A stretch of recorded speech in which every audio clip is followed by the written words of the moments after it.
So they need a lot of credit as well, and boy, we're getting ready to see a good one coming up. Ed Moses has the world record in the men's 200-meter breaststroke.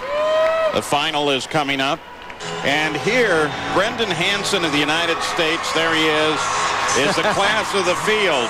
He's got a full 2 seconds on everybody else. Did you see him nodding his head? He's got that feeling. I sat down with him on the deck right before warm-ups, and he was just, we were just so amazed about this crowd. We keep talking about it, but he was just blown away by it. He talked to me about going out after the finals and signing autographs for an hour. He said he could sign autographs all night long because he just loves it, and he loves giving back to the sport. This is the kind of kid that, as good a swimmer he is, he's just as good of a person, if not better. Brenton Rickards from Australia. Yep, he's going to give him some trouble early on. I don't think he can hang with him toward the end. I think this is all about Brendan Hansen, but Rickard was a very close second to him in the 100 breast, only 0.2 of a second. At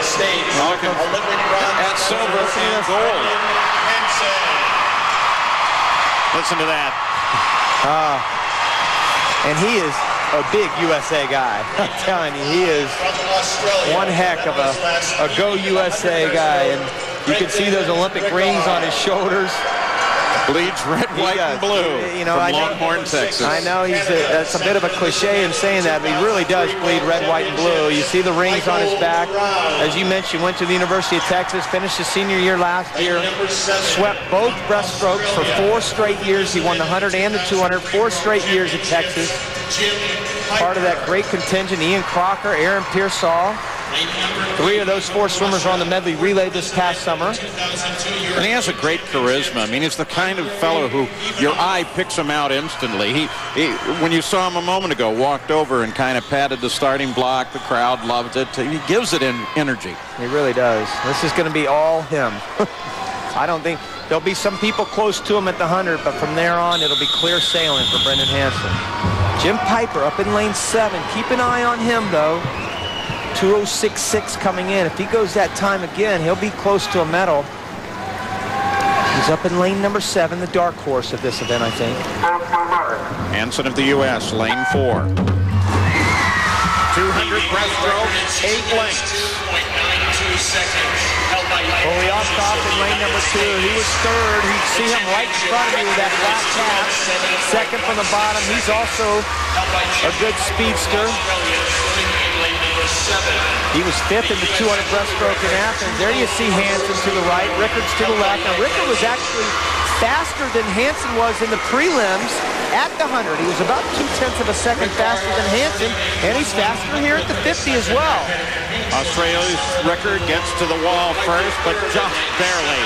Hansen turns it on now, pulls slightly ahead. Believe me, there's only one way that anybody's going to beat Brendan Hansen. They've got to go out after him.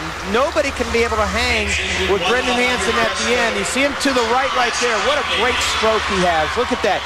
Head nice and straight, in line with the body. Uses those hands to kind of thrust forward. Just past 1 minute as they cross the halfway point at 100 meters, and now Hansen picks up a 0.2 of an advantage. Now, based on the prelims, this is where he started to move out. And I mentioned Piper being that dark horse. There's Piper up in lane 7. Polyakov staying right with him in lane number 2. You see Piper, but Brendan Hansen right there in the middle of the pool. Look at that. His hands are just pitched at a perfect angle. It allows those hips to go forward. And now he's gone from basically even with the field to a full body length with 50 meters left to go. Brendan Hansen, United States, lane 4, picks up 0.6 just in 50 meters. You know, what I like about Brendan right here is fatigue starts to set in, no doubt about it. But he still stays nice and long on his stroke. His shoulders and back are still lifting toward that end sweep. You see his shoulders and back kind of crunch toward the front, driving his hips forward the whole way. He's going to win this. He's going to win the gold medal. And the crowd's going to love it. Setting a meet record, Brendan Hansen with a 2:04.98 takes the win.